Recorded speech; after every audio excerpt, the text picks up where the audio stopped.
This will translate into 1.76% of GDP to be spent on defense by 2029-2030, which is a significant step towards reaching our NATO commitment of 2%. And by 2030, our government will have almost tripled defense spending from 2014-2015. We developed this policy based on extensive consultation with Canadian public, with Indigenous and Inuit partners, with industry, with parliamentarians, with defense experts, and with our allies and our partners. And based on what we have heard, we're committing to require an array of new and upgraded equipment to defend our country and our continent, and to ensure that we can continue supporting our allies and partners around the world. Many of these investments are critical to bolstering the CAF's presence in the north, which is warming at 4 times the global average as a result of climate change, and is of increasing interest to both our allies and our adversaries alike. Job number 1 is ensuring Canada's sovereignty is well protected, specifically in the Arctic and our northern regions. And to get this done, we are making a series of focused investments in the Arctic and continental security. And these will include $1.4 billion to acquire specialized maritime sensors in order to conduct ocean surveillance, $307 million for airborne early warning aircraft, $18.4 billion to acquire a new fleet of tactical helicopters, and $218 million for northern operational support hubs. We will invest in multi-use infrastructure that can support CAF operations and which will also contribute to the needs of our territorial governments, Indigenous people, and northern communities, so we can provide the CAF with the necessary equipment and northern communities with that valuable infrastructure. We will work with First Nations, Métis, and Inuit in true partnership and consultation. We have also committed to building upon our $38.6 billion investment in NORAD modernization that we announced in 2022. We are working with the U.S. to bolster our continental defense capabilities. In order to stay agile on the international stage, we're investing in capabilities we need to be strong. We need to be a strong NATO ally, and that allow us to maintain a persistent presence in the Indo-Pacific. We will be strong at home so that we can be strong around the world. This will include $9.9 billion to improve the sustainment of our naval fleets. It's going to allow us to extend the life of our Halifax-class frigates while we work through the development and procurement of the new surface combatant fleet. We are investing $9.4 billion to build more artillery ammunition here in Canada. We're investing both in industry, $300 million in this plan, and the certainty of long-term contracts through the $9.4 billion in order to provide those contracts.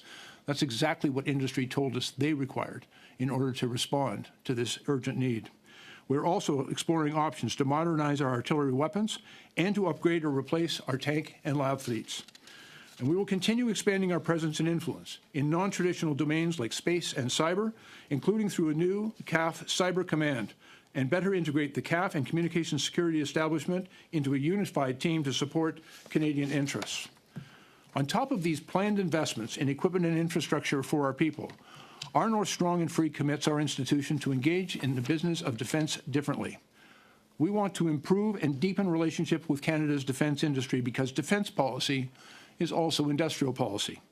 And in ramping up our production is vital because production is, in fact, deterrence, and it supports thousands of good jobs across the country. We'll also undertake a review of our defense and national security policies every 4 years to make sure that they are adequately meeting the moment. None of this work is possible without our people, which is why we will further our efforts to build a safer, more supportive, and more inclusive environment for our people and to bolster recruitment and retention. This policy supports our members through a $100 billion investment to improve $100 million investment to improve child care access for CAF members and families, and almost $300 million to improve military housing, building new housing and rehabilitating existing structure. To get more people into uniforms faster, we're going to streamline our recruitment processes, and to attract and retain talented people across Canada, we'll continue to do the critical work of cultural change to create a CAF that more accurately reflects a more inclusive Canada. And finally, Mr. Chair, members of the committee, this policy is about building up the CAF and its capabilities so that it can meet new and emerging challenges. It will equip our military with the necessary tools needed to protect the Arctic, to defend Canada, and to preserve Canadian values that previous generations have fought so hard for. In response to these global threats increasingly felt here in Canada, we have said we need to do more, and we will do more. These are challenging times, without a doubt, but we will meet the moment. Thanks very much, Mr. Chair, for your indulgence. Thank you, Minister. With that, we'll turn to our 6-minute round, and Mr. Bazan will lead off. Thank you, Mr. Chair and Minister. Glad to see you at committee. You know, I must say I'm disappointed with the defense policy update. There's no sense of urgency here. You know, we've got war waging in Ukraine. We just witnessed Iran attack Israel last night. We have seen war throughout the Middle East and in the Red Sea. And we are witnessing a powder keg that's about to explode in the South China Sea and the Strait of Taiwan. And yet all the promises that you're making and the explorations that you're doing doesn't happen until really after the next election. So in typical Liberal fashion, it's dithering, it's delays, it's kick the can down the road. We're hearing stories about our troops using food banks and relying on food donations. You said yourself that the recruitment and retention crisis put the Canadian Armed Forces in a death spiral. You have said that we're short 6,700 military housing units right now, and we have troops that are living in their cars, they're living rough, they're living in tent cities, and we hear those stories all the time. So, you know, you look at the media that cover the DPU, the titles are, you know, New Liberal Defense Policy, in no hurry to face dangerous global realities. Don't be fooled, Trudeau doesn't care about defense in the National Post. Globe and Mail is our outdated defense policy. Canada isn't prepared for today's threats. You know, it just goes on and on that, you know, Globe and Mail also had one. Canada's new defense policy commits to exploring instead of committing. So I think when you look at what academics are saying, what military experts are saying, what the news are saying, is that there's a lack of seriousness here in the defense policy update. So my question to you, that Minister Anand in 2022, when she kicked off the DPU, said that there was going to be aggressive options to get Canada to 2% of GDP spending to meet the NATO commitment. And there's no commitment in this DPU. Why? Yeah, thanks very much, James, and for sharing some of those newspaper headlines. I think you missed a couple. In particular, I'd point out the one today in today's Globe and Mail, where they interviewed the Chief of Defense, who I think spoke very strongly about the value of this policy update. But I'd rather than debate those things, I would just simply remind you that this investment's layered on the work that we did with Strong, Secure, and Engaged, which actually raised defense spending over an 8-year period by nearly 70%.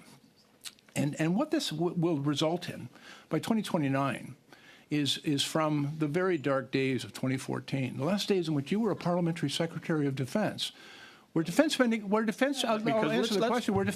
actually fell below 1% of GDP. This will result cumulatively in almost a tripling of our defense spending, and I think what we've been able to demonstrate is a strong, let me say this, upward Minister, trajectory that, you know, in defense spending in the time that since we were those days. in government, I'm very proud of our record in supporting our troops. We never had troops lined up at food banks. We never had troops living rough. We never had our international allies say they can't depend on Canada. That's all on this Liberal government. That is not on previous government. And so let's talk about the housing, you know, because you have put in here, you know, you say $300 million, but there's only $8 million that's committed to housing at this point in time, and there is $0 committed for this fiscal year. There's $0 committed in the DPU for next fiscal year. You said we're 6,700 homes short for our troops, and we know that over the last 2 years that National Defense only built 38 homes in 2 years. That isn't going to close a gap in 6,700 homes, nor will the $300 million get us there.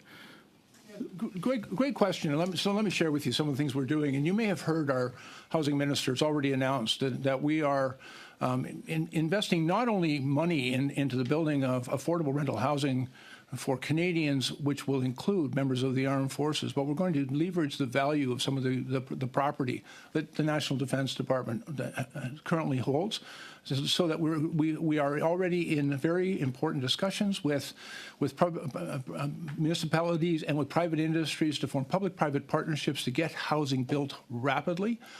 There are a number of really important initiatives, and I know we're all looking forward, and I'm sure you are, to the budget that will be released on Tuesday, which will create, I think, we will be able to reveal a real urgent sense of getting housing built.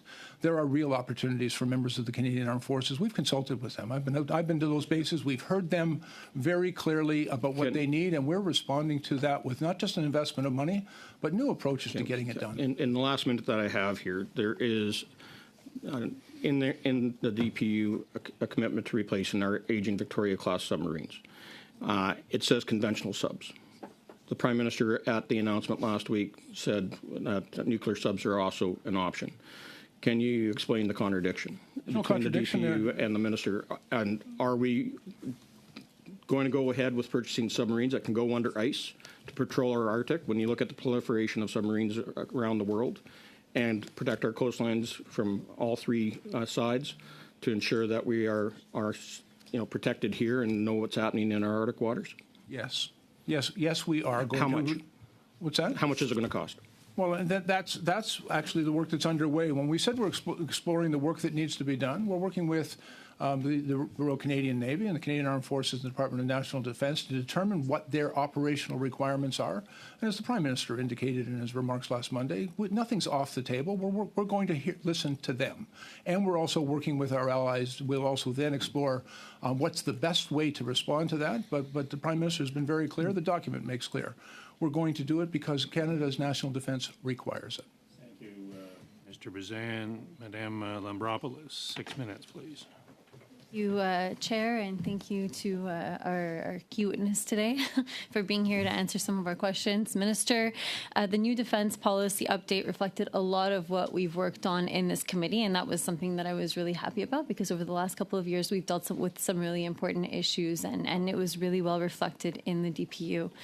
The title of this update indicates a clear focus on Canada's Arctic and northern regions, which are becoming more and more accessible as a result of global warming. So last spring, our committee studied Arctic sovereignty and security, and we recommended infrastructure upgrades and enhanced presence of the armed forces in the north. You touched on it a little bit in your opening remarks, but I'm wondering if you can give us more specific details about infrastructure investments and upgrades that will be included in this policy. Well, thank you very much, Manuel. First of all, I would hope that all of the stakeholders that we consulted will see their hard work and their advice reflected in this document. So that includes, of course, parliamentarians in the important work here at the Defense Committee. In many respects, this is also an industrial policy because we listened and heard our military industries on what they required, the certainty and the clarity over what Canada was going to do and what money would be available to do it. It's also, I hope, strongly reflective of the consultation that we have done with the northern premiers, with Inuit and Indigenous communities, and with northern communities. And one of the things that I hope is very clear in this document, we recognize that the world has changed, but our first responsibility, it's the Canadian Armed Forces and Canada's Department of National Defence, and I'm the Minister of National Defence for this country, recognizing our responsibility to defend our own country, our own continent. It will make us a stronger partner to our NATO allies. It will make us more effective in the work that we need to do in the Indo-Pacific. It will also, I think, provide assurances to all of our NATO partners, but in particular the United States, that Canada is prepared to step up and do what is required. One of the things that I think many people in southern Canada sometimes think when they think about protecting northern sovereignty is that we occasionally have a plane fly over, or perhaps when the ice is out, a boat goes by. But when we've gone to northern communities and we listened to them, they said, no, it's about infrastructure. It's about airports and it's about highways. It's about fiber optic communications. It's about water treatment plants and power plants. It's about medical facilities. And so we know that we have to build 5 different northern support hubs so that we can fly our new fighter jets and multi-mission aircraft and search and rescue aircraft and helicopters into that region. We know that we're going to have to persistently deploy members of the Canadian Armed Forces, and we'll have to train in the north. But there's a real opportunity in the infrastructure that will require for it to be multi-use. And so in my conversations with the northern premiers, with Inuit and Indigenous communities, they are very much engaged with us in the importance of building infrastructure. First of all, they'll be very much involved in its construction, but also in its subsequent use, because that will support their communities. It'll support their, if a runway can be used to land a fighter jet or a transport plane, it can also be used for medical evacuation and search and rescue aircraft. And so this is what we mean by multi-use. I think it's the mutual benefit. It's not just an investment in defense, it's an investment in Canadians, and particularly in our northern communities. Thank you so much. And I am happy and, well, to hear that you will be consulting and that the consultations will definitely play a role in going forward and in determining what will be taking place, especially with Northern and Indigenous communities. And so I'm wondering, like, you've spoken a little bit about what role they can play, but if you can talk to us about in what ways we'll be working in partnership with them more specifically, based on what you've already heard from them. Yeah, of course. First of all, let me acknowledge one of our most important military presence in the north is the Canadian Rangers. Many of them are from Indigenous and all of them from northern communities. They're an important asset to our country's national defense, and we've listened very clearly to how do we support them better in the important work they do on all of our behalf. I've also met a number of times with the Assembly First Nations and with the ITK, but additionally, individual Inuit communities and groups across the north. I've also relied on the northern premiers. The territorial premiers have been excellent partners in this, and we are engaging with them and their governments quite extensively in this work. I think there is common cause and an understanding that we need to work together. One of the things I have undertaken to the Inuit leadership and to the Indigenous leadership, also to the northern communities and the northern premiers, nothing about them without them. It's a very simple thing. We need their understanding of their environment. We learn from them. We'll be more effective in national defense in the high Arctic if we incorporate Indigenous learning, Indigenous language, and we work in partnership. And we've made it very clear that that's our commitment. They have also made it equally clear to us, first of all, that's their expectation, but also their willingness to be good partners. May I also say that across the north, there are other relationships that are also important. I've reached out to the Danish government because the Inuit in Greenland are also part of this discussion as part of our NATO commitments. And so we're making sure that we engage appropriately with our allies, with Canadians, with particularly those who are in the north. And that's our commitment, and we'll continue to do so. Much. I have how much time left? 8 seconds. Oh, okay. Thank you. You're very welcome. Madame Normandine, 6 minutes, please. Merci. Thank you very much. Thank you, Minister, for being here and for being available once again to respond to our questions. I'd like to hear what you have to say about the short-term plan. I see that we're talking about a 5-year and 20-year perspective, but I'd like to hear what you have to say about what will happen before the end of this current term, because further to that, there's a lot of uncertainty. I'm going to put forward a mathematical exercise. Last September, cutbacks were announced on defense, specifically for the year 24-25, $810 million, and for 25-26, $851 million. That's $1,600,000,000 and some million for the next year. And in the announcements for this defense policy update 2024-25, $612 million in new funding and $1,118,000,000, which amounts to $730 million. So the difference is an additional $69 million, which doesn't even cover inflation. So the comment that we heard after the defense policy update was introduced was this: the reinvestments in defense were actually being handed over to the next government, actually. I'd like to hear what you have to say about that. It's incorrect. And if I may, I think you make a mistake in your math in only comparing the Treasury Board refocus of spending on the new plan that was put forward.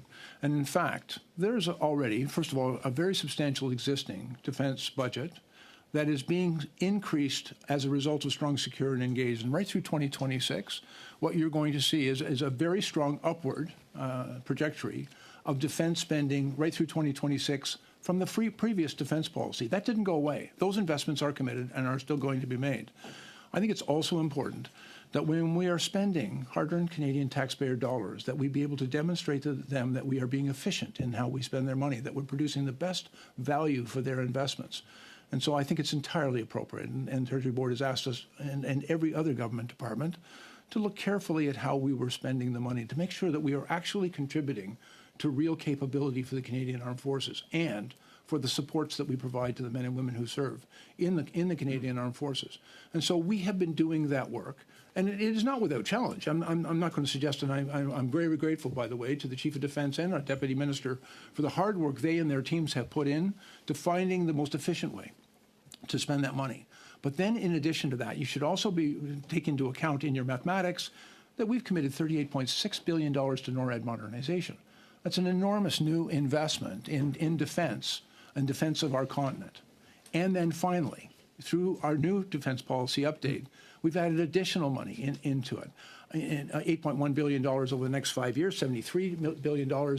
There are other investments that will be, other things will be spoken of as well that I think will help with your mathematical equation.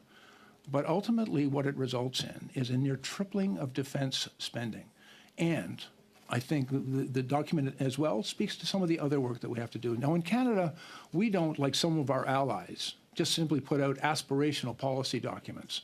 We actually book the money to get the job done. And when the money is not yet clearly identified and authorized, we have said in this document we still have work to do, but we've been very clear what that work is and the additional capability requirements that we must acquire. And you talked about the sense of urgency. Let me also assure you, recruitment and solving the recruitment crisis, because we cannot continue with losing more people than we are able to intake. And so turning that around is job number one. And getting the people in that we need to do the job and making our procurement processes more effective. And I'm not trying to diminish the care that we must take in spending taxpayer dollars, but we've got to go fast and faster and be more efficient in the way we get that job done, because the cost of maintaining our fleet of ships and planes is increasing over time. And so it really is incumbent upon us to do a better job. Merci beaucoup. Je reviendrai dans un prochain tour. Thank you. I'll get back to the state of preparedness in the next turn, but you'll agree with me that most of these expenditures are planned for towards the end of the next 5 years and not the beginning of it, and we might have a new government by then. I'm wondering if any avenues has been explored to see if there would be anything more binding in terms of military expenditures in the future, similar to what happened in Belgium, this military programming act they have, to make sure that they have official expenditures with the agreement of their parliament. Is there anything like that that's been analyzed here in your department to make sure there is more of an assurance that there is an investment in the future in the areas of defense? Yeah, just a couple of things there. First of all, the spending that we've articulated in the new defense policy update is, I think, an accurate and realistic reflection of how long it takes to actually complete these procurements. And so we've worked very closely with our departments to say, when will we need this money? When will we be able to spend this money? We have to define our requirements. We have to go to the marketplace. Those procurement processes need to begin now, but will be completed, and we have to have the money ready to make that expenditure. And now you're asking whether or not. I think this document, it's not just a political document. It speaks to Canadians. It tells Canadians what Canada must do. It also speaks to our allies. And although I will tell you, I'm very hopeful that I'll be able to continue in this role many years into the future. I think that any future government of any political stripe has a responsibility to make sure that Canada can defend its own security and sovereignty and can uphold its obligations. I think we've provided a very strong and appropriate path forward that I hope it was intended to make sure Canadians understood what our obligations are.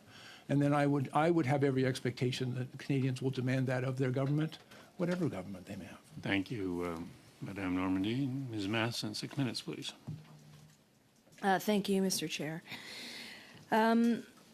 Minister, thank you for joining us today.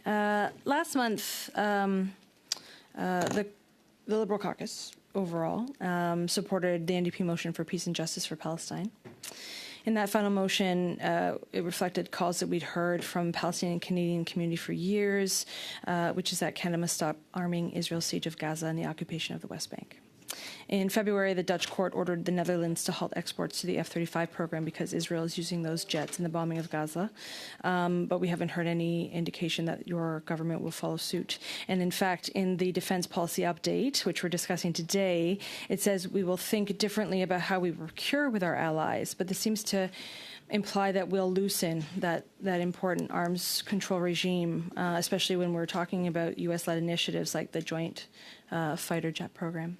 So given that there's a great deal of military aid from the United States to Israel fueling this attack on Gaza, and this is quickly leading to what we fear into a larger regional war, do you believe that the defense production sharing agreement between Canada and the United States should be updated to align better with the Arms Trade Treaty and include end-use assurances for international law violations? Yeah, my responsibility is to make sure that I get the Canadian Armed Forces the equipment, material, the technology that they need to do their important job of defending this country.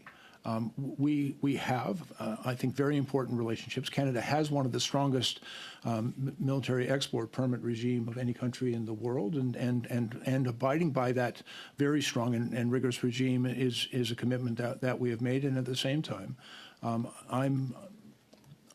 I think the relationships we have with the United States, with our European and NATO allies, and with other countries around the world, it is those are regimes and agreements that need to be respected at all times.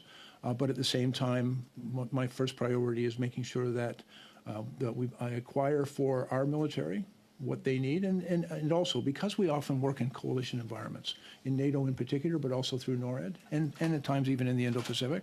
We work in coalition environments, and having some degree of interoperability with our closest allies is also critical. And so those relationships, I think, are very much to the benefit of our armed forces and our national defense. So are you saying, though, that Canada's interoperability and allyship is far more important than our commitment to human rights and international law? No, listen, with respect to, I think Canada's commitment to the law of armed conflict and humanitarian law is unwavering, strong, and very clear. I think that's quite apparent. This contract could be deemed a violation of that. And that has not been determined. I think that we, in all of such arrangements, its application is subject to scrutiny and review, and to make sure that we are obeying all of the rules as articulated in those agreements. But the only point I'm making, Lindsay, is that our ability to work collaboratively with our allies, and particularly within the military industry, there are rules, and those rules must always be respected and obeyed. But those relationships, that collaboration, is very much to the benefit of our industries and our armed forces, and so I'm committed to ensuring that we follow all the rules of such an agreement. But at the same time, I also believe very strongly in its value. The upkeep or the commitment to international human rights is part of, I think, what Canada was built on in terms of peacekeeping. In 1992, there were over 3,000 Canadians serving as peacekeepers proudly, but now we're sitting in the low dozens. I would argue that now more than ever, Canada needs to step up and be a voice in peacekeeping and peace building. And yet the defense policy update doesn't mention the word peacekeeping once. In the light of what we're seeing around the world in the Middle East right now, in that increasing potential conflict, why doesn't the defense policy update outline our plan for peacekeeping? Well, I think what you'll see reflected in this document is a strong commitment to deterrence, to making peace and to keeping peace. This is not a document about fighting war. It's a document about preventing a war. And to responding in such a way with our allies is to make sure that we can represent a sufficient deterrence to potential adversaries and what can sometimes be very aggressive and hostile activities on their part. And I will agree with you that since 1992, the world has changed quite significantly. And for example, our support for Ukraine, there is an active conflict taking place there. There's a war taking place. There is no peace to maintain. And at the present time, our job is to make sure that Ukraine has all of the supports that we can provide, along with our allies, in order to effectively defend themselves.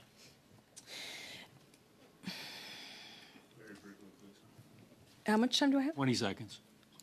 Can I bank it? Yeah, you can bank it. Sweet. I'll bank Okay. it. Thanks. Can I Yeah. answer that? Yeah. It's non-transferable, Mr. Prezant. Ms. Kramp-Nyman, 5 minutes, please. Thank you, Mr. Blair, for being here. Explore.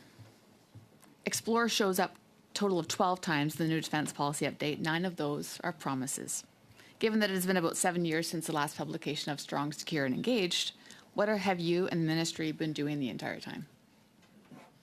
Actually, we've been delivering from the Canadian Armed Forces just in the last 2 years alone with completed contracts for over 100 aircraft, for example, that the Royal Canadian Air Force required. That's the largest and most significant delivery of capability for our Canadian Armed Forces since the Second World War. Can you acknowledge how much of the Strong, Secure, and Engaged has yet to be spent? I don't know how, a question perhaps better put to our finance people. Okay, in fact- But for example, Yeah. we've signed contracts for multi-mission aircraft, the Poseidon 8s, that will all be delivered in 2026. That's SSE money Okay. that will be spent in total in Okay, so 2026. let's talk lapsed funding then. So D&D funding keeps lapsing despite you specifically promising that it's not going to. Can you acknowledge that or Well, talk to and that? perhaps I could help you with a better understanding of what lapse is. If it takes With- time. No, but it doesn't mean it's gone. I think that's what we need to be clear. It doesn't mean the money just somehow disappears. It's if the contract can't be completed in one fiscal year and goes over our fiscal year, the department's able to lapse it and then apply it into the following fiscal year to complete that contract. So lapsing is, I think, a reflection of sometimes how long our procurement processes and delivery processes, and that there's many factors that could be associated to that, and we could talk about them individually if you like. Lapsed funding has been repurposed. What's that? How much lapsed funding has been repurposed? Well, again, a question better asked of our finance people, but certainly in my experience, the money that couldn't be spent in one fiscal year is being quickly applied into expenditure the following year as contracts come online. Okay, maybe I can acknowledge a comment from, respectfully, General Eyre with regards to $8.1 billion overall being committed by the government to defense spending over the next 5 years falls short of the NATO commitment. You mentioned in your opening remarks that the DPU is a comprehensive new plan and we need to do more and we will meet the moment. Can you address how that is meeting the moment? We're making very significant new investments in defense. We're spending money as efficiently and effectively as is possible, given our existing procurement processes. We're also re-examining our procurement processes to make them better fit for purpose and to meet the moment, as I've said. We're working with our allies and with industry. We've listened to them very carefully. They told us what they needed in order to hold up their end of ensuring that we can acquire, for example, the munitions and the ammunition that our armed forces require, the battle decisive ammunition. We've heard them. We've budgeted the money. We're now able. We have the resource that they said they needed to invest in their industry, but also to offer them long-term contracts. Okay, thank you. Also in the promises in the DPU, we will streamline the security clearance process to reduce the time it takes for new recruits to move into their positions. If I recall correctly, last year, General Eyre suggested that the CAF has more than enough applicants. The issue is in processing. They're not being screened quickly enough. So what changes are expected to make this able to happen faster? So I've got How some can we great news facilitate on. this? I've got some great news on that. I was briefed just this past week on some great work that's being done by the Canadian Armed Forces and the Department of National Defence to digitize the application process. Canadians will be able to do it on their phones. That will not be better for the applicant, but it also provides a digital record of the application that will enable us to initiate some processes far more efficiently in getting those security background checks done and to move through those applications. Frankly, if you don't go fast, we lose the opportunity. So and more I don't want to lose specifically any one of then, those opportunities. how will this be speeding up screening work vis-a-vis security requirements, and how is this going to change? And will the screening be outsourced? I have a lot of questions because there's not a lot of clarity to this. Will other department security allowances transit over to the CAF? Will the requirements be lowered? Will CAF be prioritized over other departments when it comes to processing security clearances?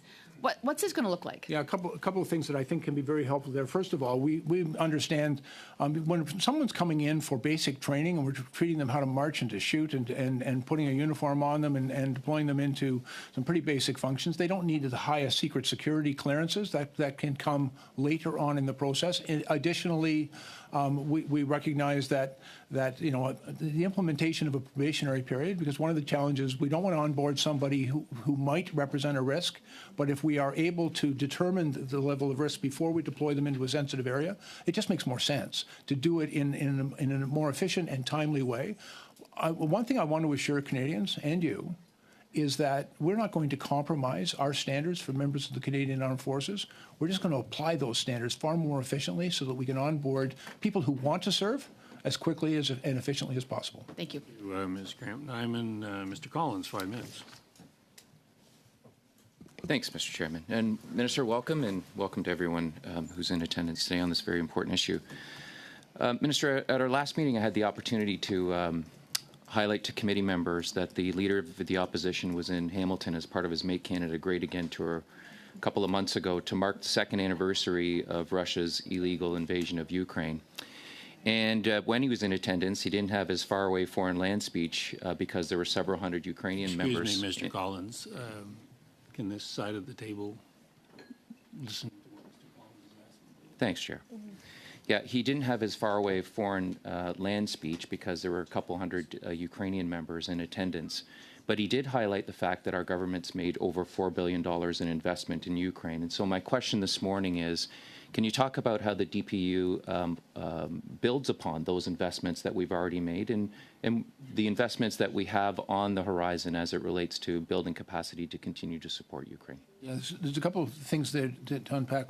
Canada has made a very significant contribution to Ukraine, not just in military spending, which is, as you said, is now total about $4 billion, but additionally other investments, about $9.5 billion in financial supports, which is what Ukraine said that they required to keep the lights on and to keep their industries working.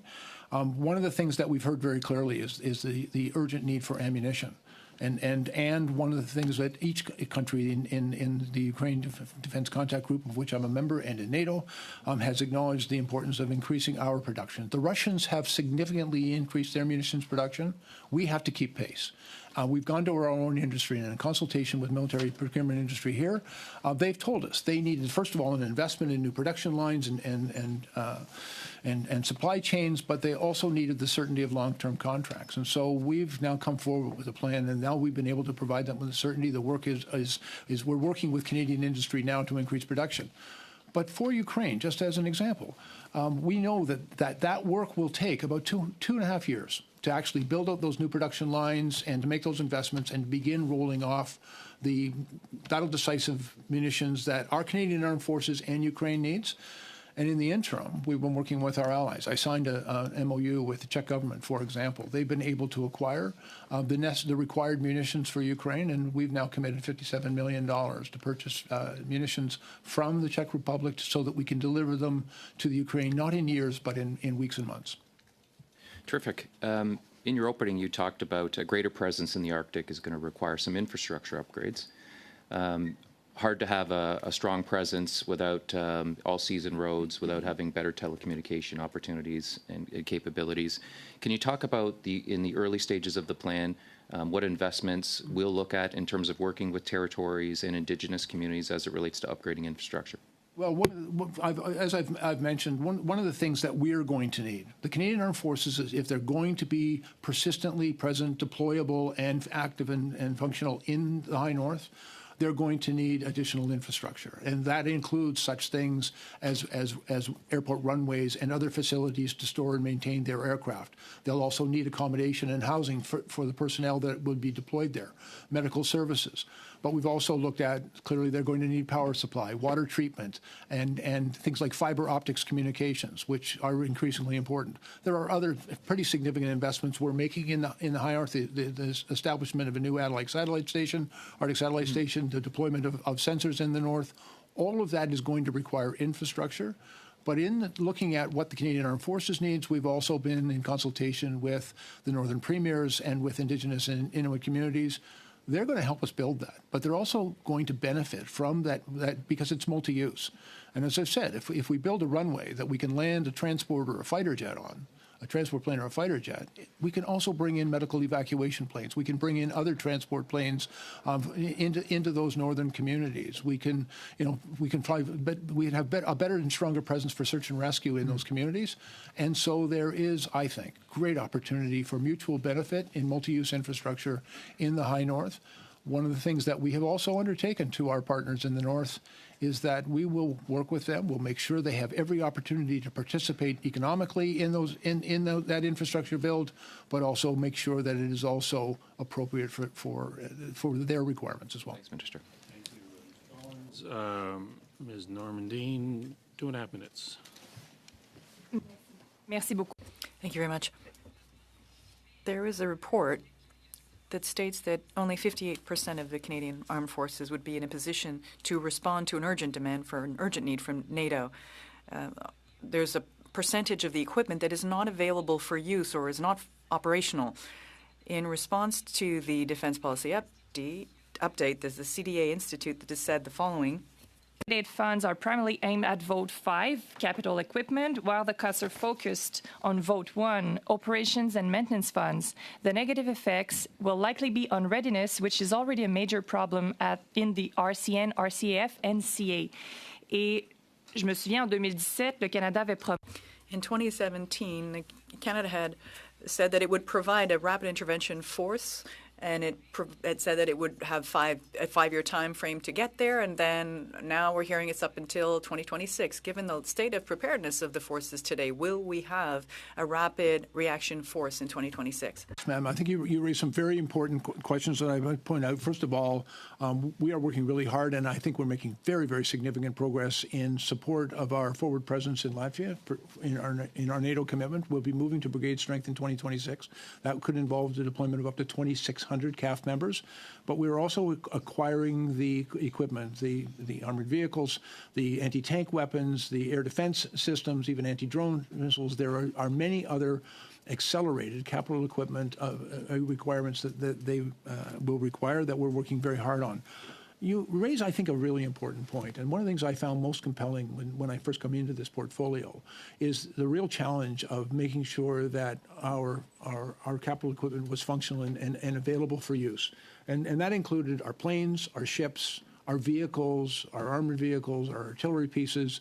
And as the General has shared with me, and I believe will share with you, much of that was not available for use. And recognizing that we had to do a much better job of maintaining that equipment. What we put into this program is $9 billion over the next 20 years to maintain that equipment, to make it functional and to maintain it. It requires money, and it requires the certainty that they know they can get it fixed. Additionally, for the Navy, our Halifax class of frigates required a very significant new investment to make sure that it would remain functional and afloat until the surface combatants are delivered. And so in this defense policy, we're not just buying new capital equipment. We're making the investment that's absolutely required to maintain what we've got while we acquire new capabilities. Thank you, Ms. Normandine. Ms. Matheson, 2 minutes and 50 seconds. Thank you, Mr. Chair. The escalation following the bombing of the Iranian consulate in Syria and Iran's subsequent attack on Israel is extremely worrying. Canada has said little about the bombing of its own Canadian embassy building. Now, the Iranian regime has targeted its own citizens, including women. We cannot forget that, but now it's targeting Israel. I'm very, very worried in that ongoing war in Gaza. Canada doesn't seem to be playing a vital role in the de-escalation of this terrible situation. So can you talk about what the Canadian government and CAF are doing to de-escalate the mounting tensions in the area? Yeah. First of all, let me be very clear. Iran is a state sponsor of terrorism, and we've made that declaration. Canada's role, first of all, the Canadian Armed Forces play a strong supporting role with all of our allies in the region, but we are not in the leadership in those positions. But we are there, and we are engaged, and Canadians I make a very significant and real contribution. On the More specific? Well, certainly in the region, they're in the planning in a number of our the allied bases that are in the region. Canada is present. Additionally, I think I'm a little limited in how forward I can be leaning here, but we're on the team, and play, I think, important roles in those places. But at the same time, it is under the leadership of others. I wanted to acknowledge that. I think as well, there are some other very important discussions that have been taking place on the foreign policy level with our Minister of Global Affairs. I don't think I should speak to that too fulsomely here, but I think they're legitimate questions to be put at the role that GAC is playing. I will tell you that I personally have condemned the attack of Iran on Israel. I think Israel has a right to defend itself, but we certainly want to make sure that is done in a way which is not escalatory. Okay, and just quickly, potentially with my 20 seconds that I had left, at the last meeting, this committee unanimously endorsed my motion to express our solidarity with non-public fund workers. CMFWS has refused to provide these workers a fair offer for months. They've used private security guards, cease and desist letters, scab labor, inappropriate bargaining practices. Since the motion, have you reached out to CFMWS leadership to give them the new wage mandate required to offer a fair living wage? I have spoken to them. I've also spoken to the leader, the president of PSAC, and also the Canadian Labour Congress. As a matter of fact, I want to acknowledge here publicly that the leader, the president of the Canadian Labour Congress, was very helpful in facilitating the appointment of a mediator to try to bring the parties back to the table. We've worked closely with all parties in order to try to facilitate an agreement between them. I share your frustration, and those are good people, and they provide important services to us, and they are valued by the Canadian Armed Forces, and at the same time, we're trying very hard to facilitate a properly bargained agreement Ms. between Madison. the parties. That's a stretch. 5 minutes, Mr. Kelly. Thanks, Mr. Chair. Minister, on December 7th, you were at committee and spoke of the shortage and the low production numbers for artillery shells. You said that there was a commitment for increasing fourfold the production in Canada. You told me at the end of that meeting, you said that would take place this year. When will the newly produced shells be rolling off Canadian production lines? As quickly as Canadian industry can produce them, but they have told us... You said this year. What I told them is Canada would do its part this year. We have. We've now committed $300 million, and we're working with industry to make the necessary investments that industry said they required, and we now have the money to negotiate the long-term contracts, which was also the certainty that industry said that they required. That's great for announcements. On what date this year will the production target be hit of a fourfold increase? Okay. Last Monday, Canada announced the money that will allow industry to now move forward. And now there is work that will take place between the Department of National Defense and industry. I've also engaged with the ISED minister to move on that as quickly as possible. But Canada did what Canada needed to do, and now we'll work with industry to deliver that. Are you walking back the answer that you made then that it would take place this year? Again, to be really clear, I said we would take action to cause that to happen, and we've taken that action to cause that to happen. We're now going to work with industry so that they can deliver. Canada is the only NATO country that's not meeting both the NATO investment pledges, the 2% of GDP on defense spending, and at least 20% of the defense budget on equipment and research and development. We're the only NATO country not making it. Why does this DPU not address that lack of commitment? Yeah, thanks. So, first of all, under this DPU, that beginning next year and every year thereafter, we'll be meeting the 20% commitment for investment in capital expenditure. I would also point out, as I mentioned earlier, in Canada, we do not publish our aspirations. We publish our funded plans. And this document talks about the money that we'll be committing in this upcoming budget in order to bring that forward. I've spoken to our allies. All of them want to continue to encourage us to meet the 2% requirement, but all of them I have to stop you, Minister. Your entire policy update is aspirational. It's full of exploring options. It's full of reaffirming existing commitments. There are actually very few policy changes in this policy update, unless you hadn't been considering the management of all of these priorities all along. This entire thing is an exercise in aspiration. There are no tangible outcomes that it can be measured by dates and specific dollar amounts, other than far down the road, far after another election. So, Minister, this defense update cannot possibly be characterized as anything other than an aspirational document. Well, $8.1 billion isn't aspirational. It's a budget. And it's got a clear plan for when expenditures can be made. Now, I cannot, and frankly, I have some very serious doubts whether any other government would ever make the same type of investment in defense, because your record speaks for itself. But what I can tell you is that this is a funded plan that has real dollars and real investments. It has been well received by industry that told us they needed that clarity and certainty, and we've provided it. It's been well received by our allies who see a very strong upward trajectory of defense spending, and they're tripling of defense budgets by our Canadian government since the last time another government was responsible for defense spending.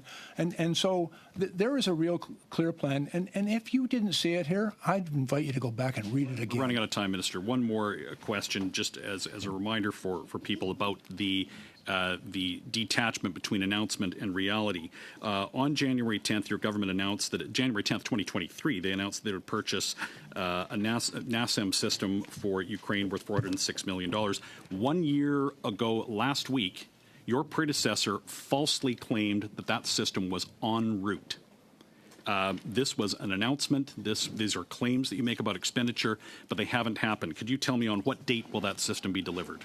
Yeah, I can share with you what Ambassador Cohen and the U.S. Department of Defense has shared with us.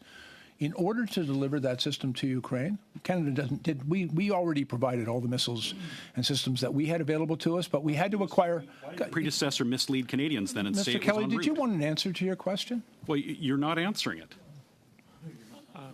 Either way, you're going to get 10 seconds to finish your answer, and then we'll be on to Mr. Fillmore. Yeah, we finalized the United States finalized their contract with Raytheon to acquire those systems. We're part of that contract, and I have been assured by the U.S. government that Canada's system will be delivered among the very first of those that are ready as they come off the line. They won't be delivered until they're actually made, but as soon as they're made, we'll get them delivered. Thank you, Mr. Kelly. Mr. Fillmore, final 5 minutes. Thanks, Chair.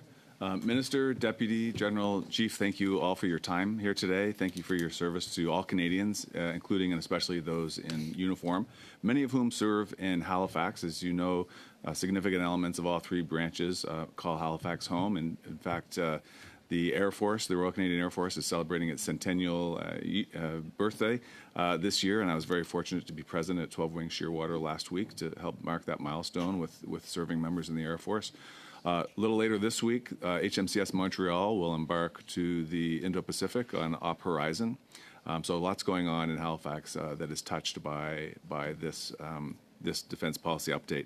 Minister, given the events over the weekend in the Middle East and the overall security environment in the world, I was particularly struck by the commitment to provide the Royal Canadian Air Force and the Royal Canadian Navy with the striking power, the need to deter threats at an appropriate distance, to provide those two branches with the striking power to deter threats at an appropriate distance, and the exploration of options to acquire long-range air and sea-launched missiles. I wonder if you could expand on why those investments in that particular hardware is necessary in the current security environment. Yeah, thanks very much, Mr. Fillmore. And the threat environment has been evolving fairly significantly, and one of the things that we have seen is the application and the use of technologies with respect to long-range fires, missile defense that enable for our people to operate safely and to be able to project force in defense of this country, and the Air Force has been very clear. We have made a very significant investment now, and we're going to be delivering 88 F-35 fighters as an example. We've got to make sure that we get the very best and modern missiles to arm them with, so that they can be as effective as we will require them to be. And if I may, just very briefly, the language here is pretty clear. We've used the word explore, and I know some people have objected to that.